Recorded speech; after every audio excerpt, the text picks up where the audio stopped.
Assalamualaikum warahmatullahi wabarakatuh. Selamat pagi ya, saudara-saudara sekalian. Pak Jul di sini mau melanjutkan pembelajarannya masuk ke dalam bab ke-9 yaitu mengenai gelombang. Pak Jul berikan introduction ya mengenai ringkasan materinya. Kalau kalian baca mungkin di sini nanti akan sekitar 10 lembar ya. Sekitar 10 8 atau 10 lembar. Nah, namun akan Pak Jul ringkas mengenai materinya ke dalam satu kertas, bukan satu, bahkan ini seperempat bagian dari kertas HVS ya. Jadi dari 10 lembarnya itu nanti Pak Jul akan ringkas ke dalam seperempat bagian HVS. Jadi karena buku memang banyak ya informasinya, tapi sebenarnya kita bisa meringkasnya ke dalam beberapa poin yang sangat ringkas seperti itu. Daripada kalian pusing baca 10 lembar malah tidak mengerti. Oke, Pak Jul pertama berikan persamaan umum gelombang ya, atau getaran boleh, gelombang boleh. Karena apa? Karena definisi getaran itu kan gerakan bolak-balik.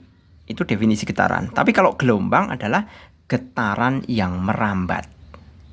Seperti itu. Jadi persamaan umum gelombangnya yang pertama Pak Jul lukiskan. Simpangan gelombang itu dirumuskan sebagai A kali sin omega T min Kx.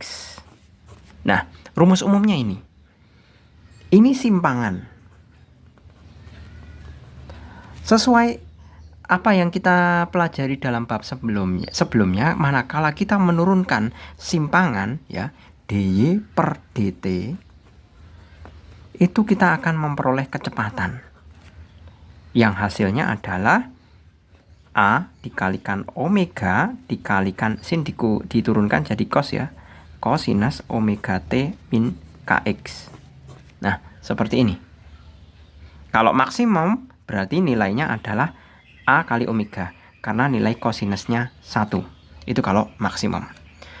Kemudian kita bisa juga menurunkan nilai kecepatan ini terhadap T. Jadi dv per dt itu sama dengan percepatan ya.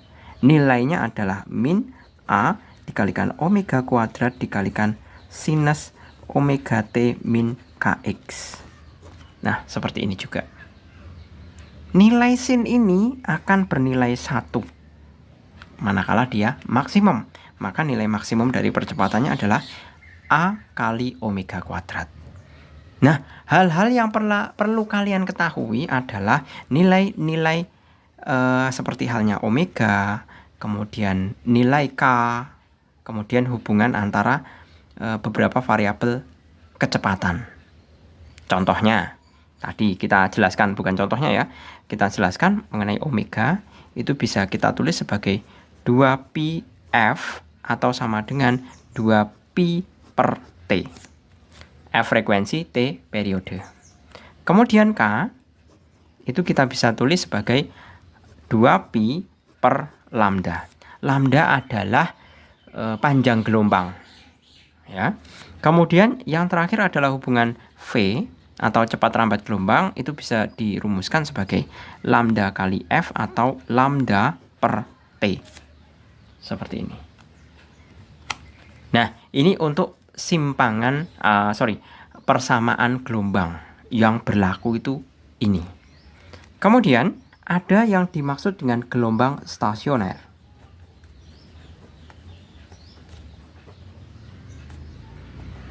Gelombang stasioner itu adalah kumpulan dari beberapa getaran atau titik-titik yang membentuk gelombang merambat dari jarak tertentu, bisa terikat, bisa tidak terikat. Ya, kalau terikat itu maksudnya kalau yang tidak terikat itu maksudnya ujungnya bebas. Seperti itu. Kita kaji yang pertama dulu, yaitu yang ujung bebas.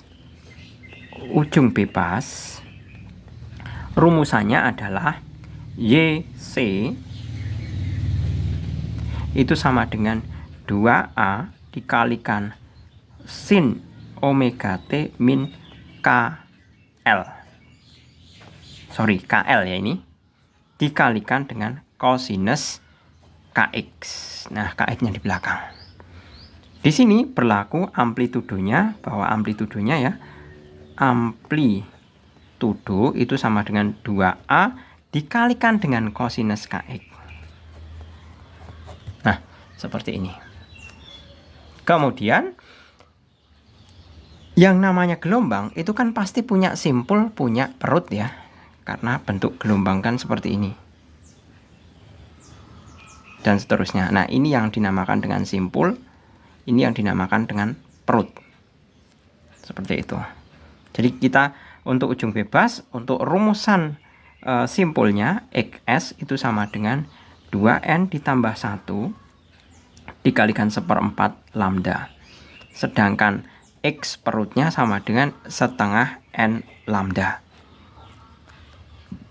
Sekarang yang ujung terikat. Yang ujung terikat, kita bisa tuliskan YC sama dengan 2A dikalikan kosinus omega T min KL. Seperti ini. Dikalikan dengan sinus KX. Dengan amplitudonya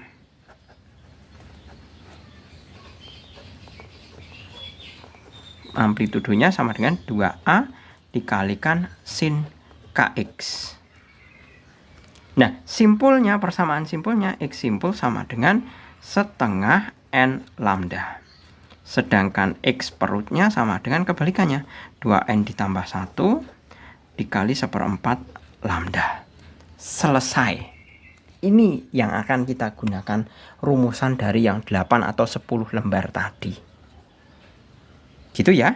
Kita mulai saja untuk permasalahannya, untuk terapannya kita nanti tetap menggunakan rumusan ini yang sudah Pak Jul tulis ini ya. Sedemikian hingga kita akan mengerjakan uji pemahaman halaman 374 dengan hanya berbekal 1/4 bagian dari HVS ini, catatan HVS ini. Gitu. Oke, kita mulai. Yang pertama, seutas tali digetarkan membentuk gelombang dengan amplitudo 20. Jadi kita tulis apa yang diketahui terlebih dahulu, bahwa A sama dengan 20 cm.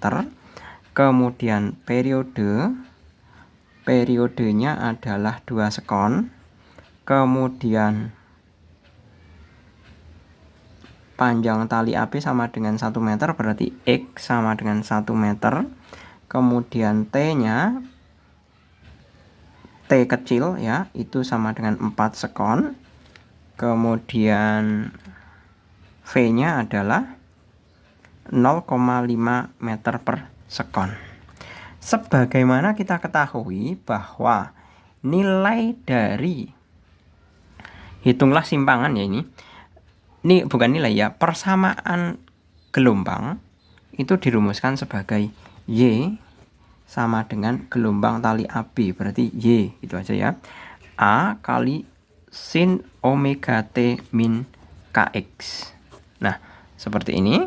Kalau kita jabarkan masing-masing omega dengan K-nya ya, Y sama dengan A kali sin omega itu 2pi per T besar kali T min K-nya sudah kita ketahui ini tadi ya. K-nya 2pi per lambda. Berarti di sini 2pi per lambda kali X. Kita tinggal masukkan semua nilai-nilai ini tersebut ke dalam persamaan. Yang belum ada apa? Yang belum ada adalah lambdanya. Maka kita bisa hitung untuk nilai lambdanya, yaitu karena rumus V sama dengan lambda per T, maka lambda sama dengan V kali T. Lambda sama dengan V-nya 0,5, T besarnya atau periodenya adalah 2 sama dengan 1 meter, karena setengah kali 2 kan 1. Gitu ya. Langsung kita masukkan ke persamaan. Y sama dengan A-nya adalah 0, ini jadikan meter ya, 0,2 meter. Berarti 0,2 kali sin 2pi, T kecilnya 4 per T besarnya 2 dikurangi 2pi per lambdanya 1, X-nya juga 1. Nah, sama dengan Y sama dengan 0,2 sin ini 2, berarti 4pi dikurangi 2pi sama dengan Y 0,2 kali sin 2pi, Y sama dengan 0,2 kali 0 sama dengan 0. Nah, berarti simpangannya adalah 0, atau bisa dikatakan juga bahwa pada titik tersebut berada pada titik kesetimbangan. Seperti itu ya. Oke, kita lanjut ke yang nomor kedua. Nah, di sini ada persamaan sebuah gelombang. Pak Jul tulis ulang ya. Y sama dengan 150 sin setengah pi kali 80T min 0,4 L kali kosinus setengah pi kali 0,4 X. Seperti ini. Ini kalau Pak Jul masukkan ya masing-masing perkalian ini, berarti Y sama dengan 150 sin 40 pt min 0,2 pl, kan gini, kurung kali kosinus 0,2 px. Nah, kita samakan dengan persamaan apa? Ini ujung bebas, gunakan ujung bebas, kita samakan dengan persamaan ini. Jadi bisa ditulis sama dengan Y sama dengan 2A dikali sin omega T min KL dikali kosinus KX. Nah, ini tinggal kita samakan. Nah, berarti kan 2A sama dengan 150. Iya kan? A. 2A sama dengan 150. A sama dengan 150 dibagi 2. 75 cm. Karena apa? Karena satuan di sini satuannya cm. Gitu ya. Kemudian omeganya. Nah, ini omega. Omega sama dengan 40 pi. Berarti omega itu 2πf. Sama dengan 40 pi. Pi-nya bisa hilang, F-nya sama dengan 40 dibagi 2 sama dengan 20 Hz. Seperti ini. Kemudian yang ditanyakan lagi adalah panjang gelombang atau lambdanya. Sebagaimana kita ketahui, untuk mencari lambda kita pakai persamaan K saja. Karena apa? K di sini kan sudah mengandung lambda ini. K sama dengan 2pi per lambda. Berarti kita bisa tulis K sama dengan ini 0,2pi. K-nya 2pi per lambda sama dengan 0,2pi. Pi-nya bisa hilang, berarti lambda sama dengan 2 dibagi 0,2. 20 dibagi 2 sama dengan 10 meter. Seperti itu. Ini untuk yang A, baru yang A. Yang B, kita analisa cepat rambatnya. Cepat rambat itu adalah V sama dengan lambda kali F. Lambdanya 10, frekuensinya 20 sama dengan 200 meter per sekon. C-nya berapa? C-nya jarak antar perut. Jarak antar perut. Ujung bebas, jarak perut. Ujung bebas, jarak perut setengah N lambda. Berarti XB atau delta XB sama dengan setengah N lambda. Oh ya, ini masih tadi Pak Jul ketinggalan ya. Untuk nilai-nilai deskripsi N-nya itu nanti dimulai dari 0, 1, 2, 3, 4 dan seterusnya. Ingat, dimulai dari 0 ya. Dimulai dari 0. Jadi kalau X 2 perut itu berarti sama saja 1 ya. Berarti delta X karena 0 kan mulainya dari 0, 1, 2. Di sini yang diminta adalah 2 perut. 2 berarti dimulai dari 1, 2. Berarti N-nya 1. Sama dengan setengah kali 1 kali lambdanya, kita ketemu 10. Sama dengan 5 meter. Selesai. Oke, gitu. Kita lanjut ke yang nomor ketiga. Nomor 3. Nah, ini kalau nomor 3 ujung tetap ya. Hati-hati. Di situ ujung tetap. Ujung tetap. Pak Jul tulis seperti halnya nomor 3 tadi. Y persamaannya 20 kali kosinus pi per 3T dikalikan sinus, ini dikurung ya, sinus 3 pi per 4 X. Nah, seperti ini. Nah, yang diminta adalah jarak simpul keempat dari ujung tetap. Nah, kita gunakan persamaan apa? Ini sebenarnya masih ada satu lagi ya. Masih ada satu lagi atau tidak ini? Tidak ada. Ternyata di catatan Pak Jul tidak ada. Nah, ini ingat, ini omega T. Yang tertaut dengan T itu pasti omega. Yang tertaut dengan X itu pasti K. Ya. Kan omega T min KX. Ya kan? Nah, berarti kita bisa menulis juga Y sama dengan 20 kosinus omega T sin KX. Seperti ini. Tinggal kita samakan di situ ya, bahwa K itu sama dengan 3 pi per 4. K itu sama saja 2 pi per lambda, sama dengan 3 pi per 4. Pi-nya hilang, lambdanya adalah 2 kali 4 sama dengan 8 per 3. Sebentar, satuannya apa ini? Sentimeter. Nah, padahal yang ditanyakan adalah jarak simpul keempat. Jarak simpul keempat ujung tetap. Ujung tetap itu sama dengan ujung terikat ya. Jarak simpul setengah n lambda ya, setengah n lambda. Jadi kita diminta XS setengah kali n kali lambda, X keempat sama dengan setengah. Nah, dihitung keempat itu mulai dari 0, 1, 2, 3, 4. Keempat itu mana? 1, 2, 3, 4. Berarti n-nya 3. Lambdanya 8 per 3. Bagi 2, 1. Bagi 2, 4. X 4 adalah 4 cm. Selesai. Berikutnya nomor yang keempat. Gelombang stasioner kembali lagi dapat terjadi karena perpaduan gelombang datang dengan gelombang pantul pada ujung bebas. Di situ ada ujung bebas ya.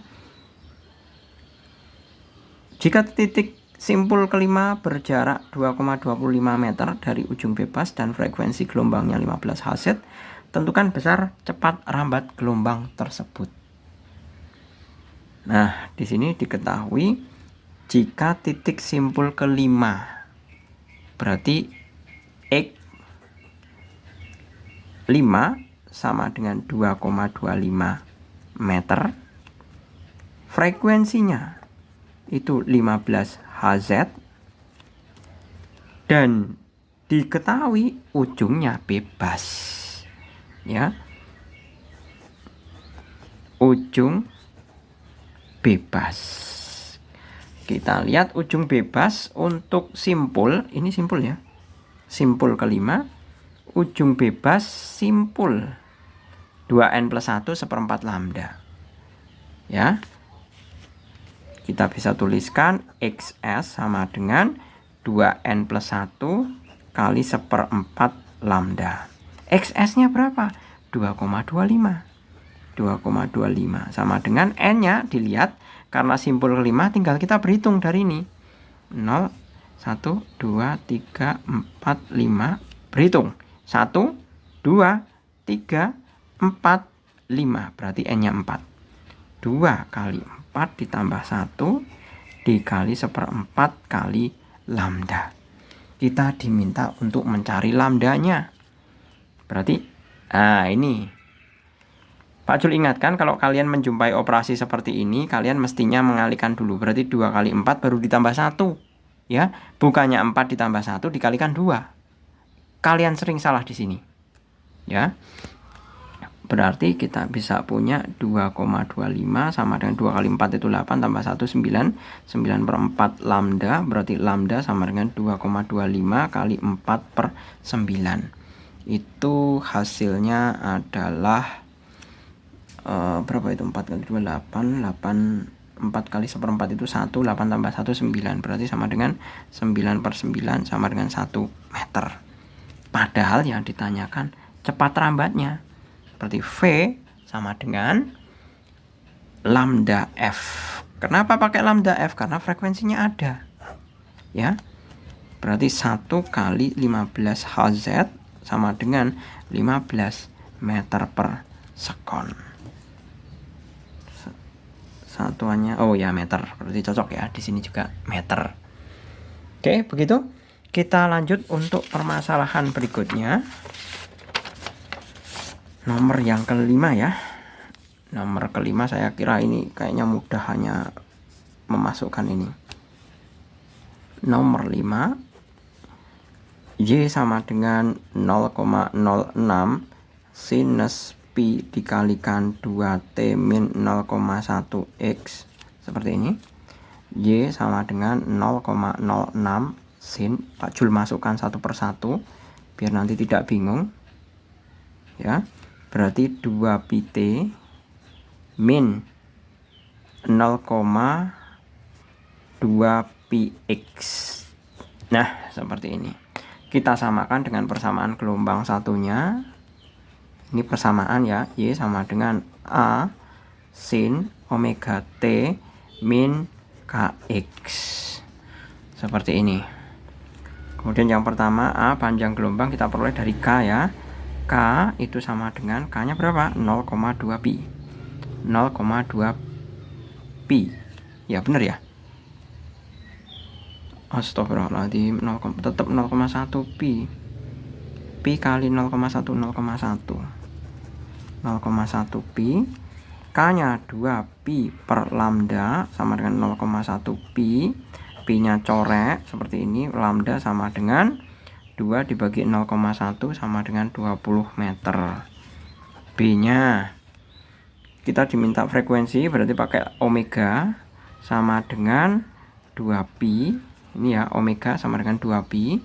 Berarti omega itu sama dengan 2 pi F sama dengan 2 pi. Berarti tinggal dicoret saja ini. Frekuensi sama dengan 1 Hz, selesai. Kemudian baru masuk ke cepat rambat gelombang. V sama dengan lambda F. V sama dengan lambdanya 20. Frekuensinya 1. Hasilnya 20 meter per sekon. Selesai. Oke, gitu ya. Saya rasa cukup. Semoga bermanfaat. Ini fokus tentang gelombang mekanik ya. Dalam fokus pembahasan mengenai persamaan umum gelombang sekaligus persamaan gelombang stasioner, baik untuk ujung tali yang terikat maupun ujung tali bebas. Sampai ketemu pada video selanjutnya. Semoga bermanfaat. Terima kasih. Selamat siang. Assalamualaikum warahmatullahi wabarakatuh.